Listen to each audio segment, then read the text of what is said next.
भगवान शंकर का गुणगान किसको कहते हैं, शिव का स्मरण किसको कहते हैं, शिव की उपासना किसको कहते हैं, शंकर भगवान की भक्ति किसको कहते हैं, शिव आराधना किसको कहते हैं।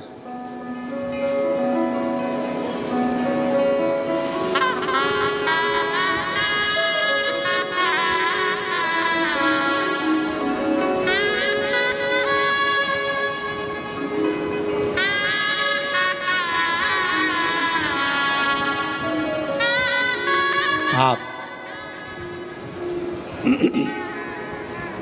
जब भगवान शंकर को हृदय से भाव से पुकारोगे, दिल से,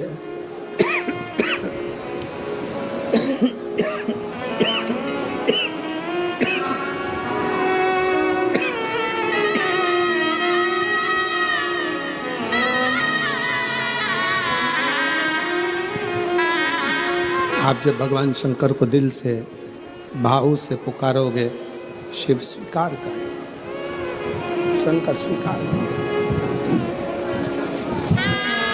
केवल एक विश्वास के साथ, एक भरोसे के साथ, एक दृढ़ता के साथ शिव की स्तुति करिए, शंकर के भजन करिए, शंकर का स्मरण करिए।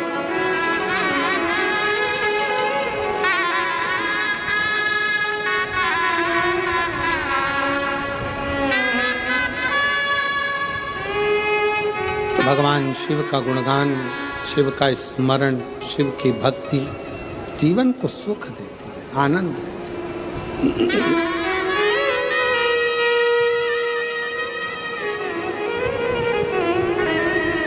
कोई कहे आपसे कि शंकर भगवान विरक्ति दे देते हैं, नहीं, शिव तोड़ते नहीं है, शिव जोड़ते हैं, जोड़ते हैं।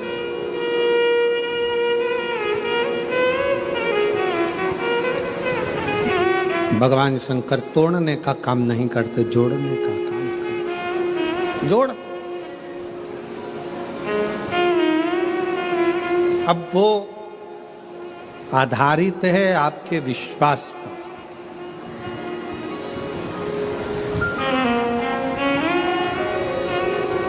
वो आधारित है आपके भरोसे पर, वो आधारित है आपकी दृढ़ता पर।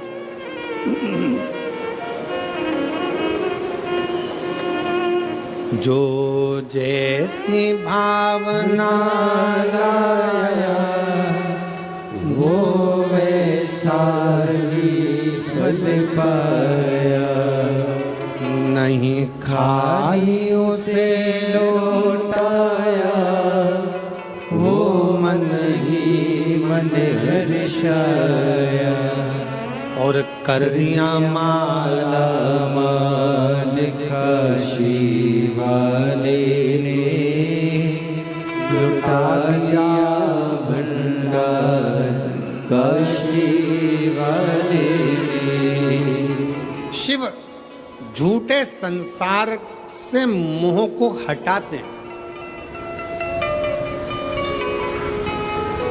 कोई ने कहा शंकर भगवान विरक्ति देते, किससे विरक्ति? सावधान होकर सुनिएगा जरा, किससे विरक्ति?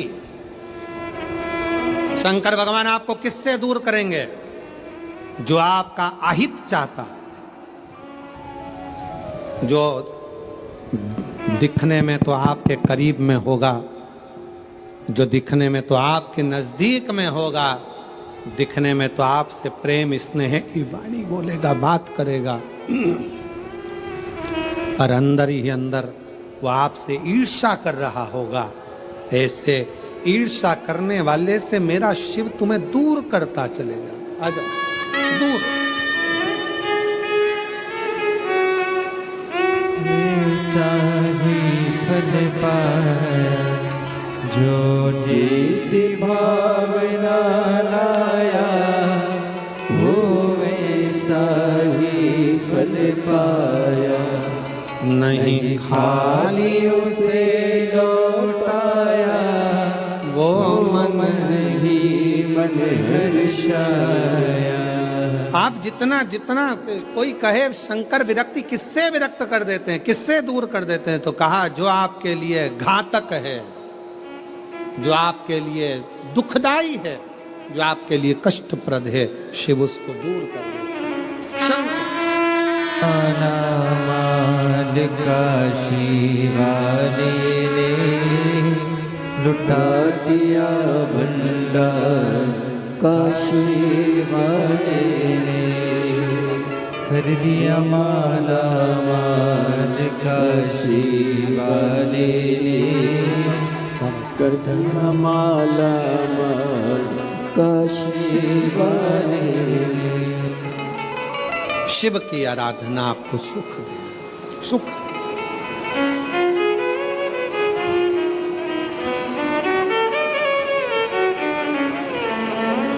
इसलिए भाव से, दिल से, कब से खड़े हैं झोली बसा,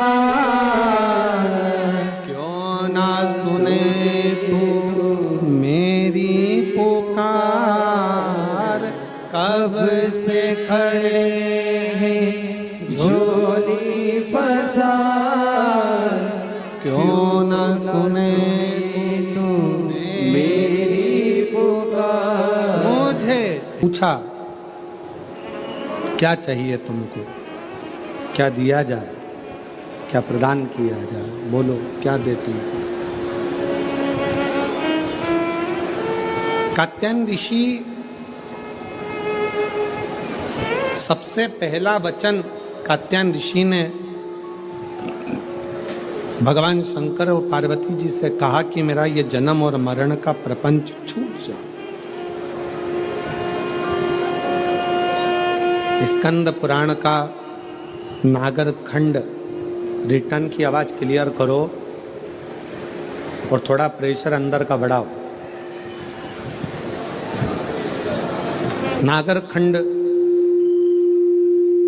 स्कंद पुराण का कहता है, नागर खंड वर्णन करता है स्कंद पुराण का कि कात्यायन ऋषि ने भगवान शिव जी से केवल जन्म और मरण का ये जो प्रपंच है इससे छूटना चाहा।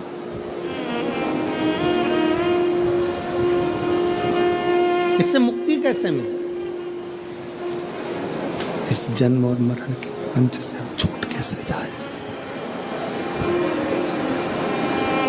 जन्म और मरण के इस प्रपंच से हमारा छुटकारा कैसे हो, इससे छूटे कैसे। तो कहा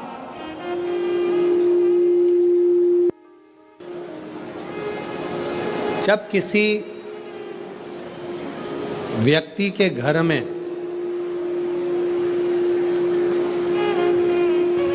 एक बेटी का जन्म होता है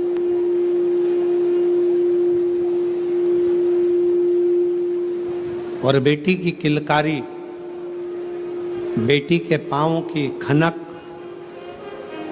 बेटी के किलकारी पांवों की खनक,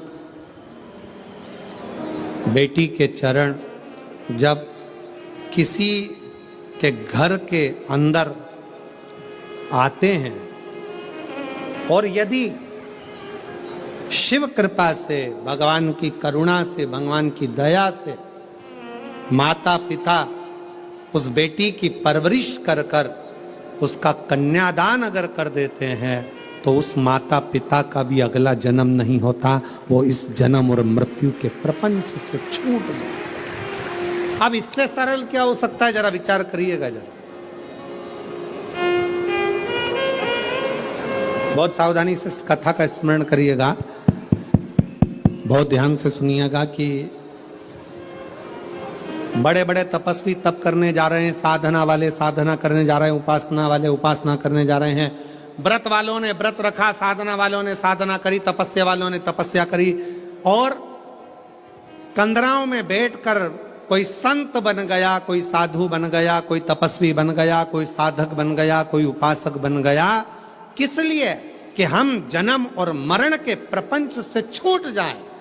पर शंकर भगवान ने माता पार्वती की साक्षी में कात्यायन ऋषि से कहा कि जब किसी गृहस्थी के घर में एक बेटी का जन्म होता है और उस बेटी की परवरिश जब माता पिता करते हैं बेटी के किलकारी जिसके घर में गूंजती है और बेटी के चरण जिसके घर में पड़ते हैं, और बेटी का जब कन्यादान होता है तब माता पिता फिर कोई जन्म नहीं लेते, वो माता पिता परमात्मा की शरणागति का सुख भोगते।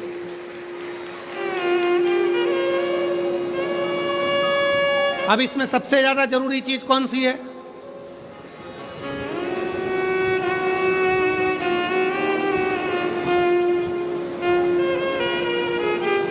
एक बहुत ध्यान देने वाला विषय है, थोड़ा ध्यान दीजिएगा। दक्ष प्रजापति के घर में 60 कन्याओं का जन्म हुआ। उसके बाद दक्ष प्रजापति भगवान से कह रहे हैं, देवी जी से कह रहे हैं, मां मेरे घर में एक लड़की और देना, एक बेटी और चाहिए मुझे।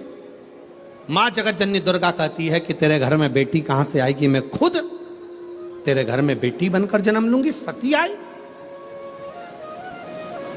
दक्ष प्रजापति ने शंकर जी का अपमान करा, दक्ष प्रजापति ने देवताओं का अपमान करा, दक्ष प्रजापति ने अपशब्द कहे, दक्ष प्रजापति ने गाली दी, दक्ष प्रजापति ने ताना दिया, दक्ष प्रजापति ने आड़ा टेढ़ा बहुत सारी बातें कही। अब दक्ष प्रजापति को तो नरक जाना था, दक्ष प्रजापति को तो नरक भोगना था। दक्ष प्रजापति के घर में बेटियों का जन्म हुआ था, दक्ष प्रजापति ने बेटियों का कन्यादान किया था, इसलिए शंकर भगवान का अपमान करने के बाद भी दक्ष प्रजापति नरक नहीं भोगा है। दक्ष प्रजापति मरण शीश कटने के बाद बकरे का मुख लग गया, और बकरे का मुख लगने के बाद भी स्वर्ग भोगा है, वो दक्ष प्रजापति है, क्योंकि बेटी का जन्म ही प्रबल है।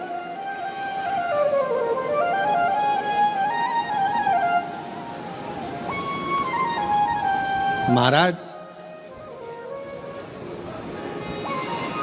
सुखी वो नहीं जिनके घर में धन की पेटी है, सुखी वो नहीं जिनके घर में धन की पेटी है, सुखी वो हैं जिनके घर में मुस्कुराती बहू और बेटी है।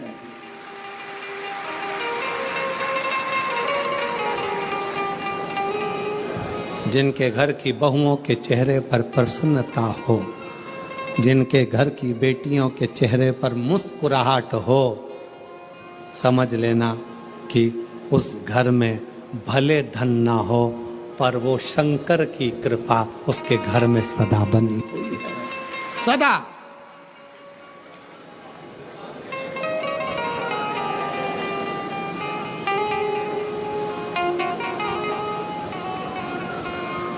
नवरात्रि चल रहे हैं, माँ जगत जननी जगदम्बा से प्रार्थना करा करो कि तू मेरे घर में एक बार जरूर आना। माँ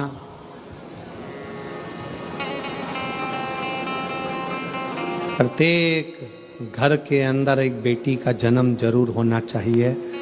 माँ और बाप को दूसरा जन्म नहीं लेना पड़ेगा, वो भगवान शंकर के धाम में खूब आनंद के साथ कैलाश पर बैकुंठ में स्वर्ग के सिंहासन पर बैठेगा, स्वर्ग सिंहासन। मैं माननीय विधायक महोदय श्री राजेश दादा पांडवी जी को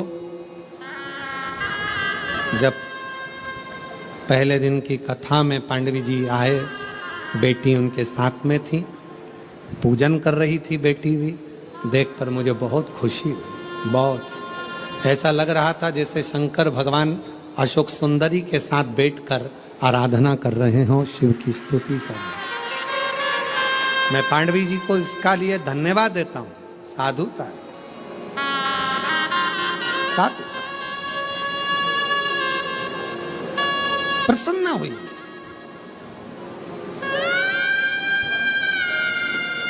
बेटे के जन्म पर जितने नगाड़े बजवाते हो उससे दोगुना नगाड़ा बेटी के जन्म पर बजवाना।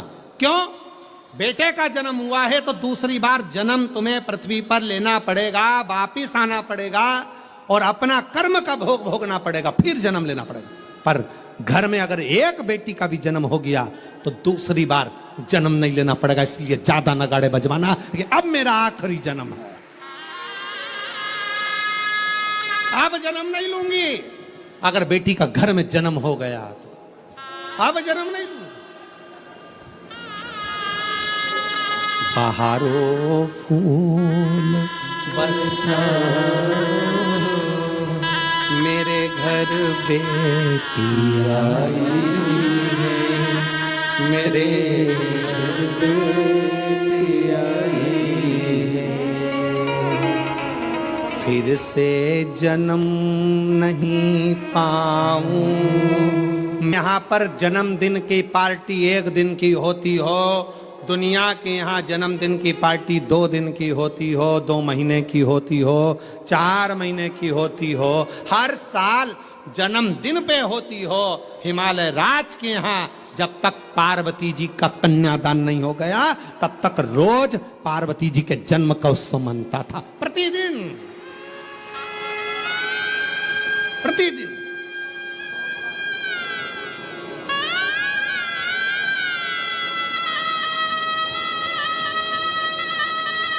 पार्वती जी के जन्म का उत्सव रोज मनता था हिमालय राज के घर, रोज।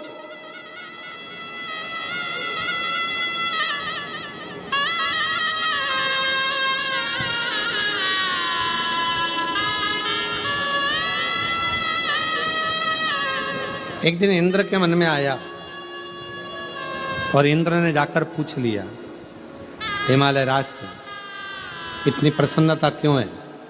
हिमालय राज ने कहा, बड़ी प्रसन्नता का विषय यह है कि आज मेरे घर में बेटी का जन्म हुआ है। तो बेटी तो तुम्हारी 7 वर्ष की हो गई, जन्मदिन तो जब जन्म हुआ था तब मनाना था, तुम तो रोज जन्मदिन मनाते हो बेटी का, रोज जन्मदिन, प्रतिदिन। हिमालय राज ने कहा, शास्त्र कहता है एक बेटी जब घर में, रसोई घर में एक बेटी जब अपने घर के अंदर बैठकर भोजन करती है तो कहते हैं 1000 अश्वमेध यज्ञ का फल उसे प्रतिदिन प्राप्त होता रहता है, प्रतिदिन। अरे दुनिया वालों से पूछो कि नवरात्रि में कन्या भोज क्यों कराते हो, दुनिया वालों से पूछो कि नवरात्रि में बेटियों को क्यों ढूंढने जाते हो, दुनिया वालों से पूछो कि नवरात्रि की अष्टमी और नवमी पर कन्या का पूजन क्यों करते हो, क्योंकि दुनिया वालों को ये मालूम पड़ना चाहिए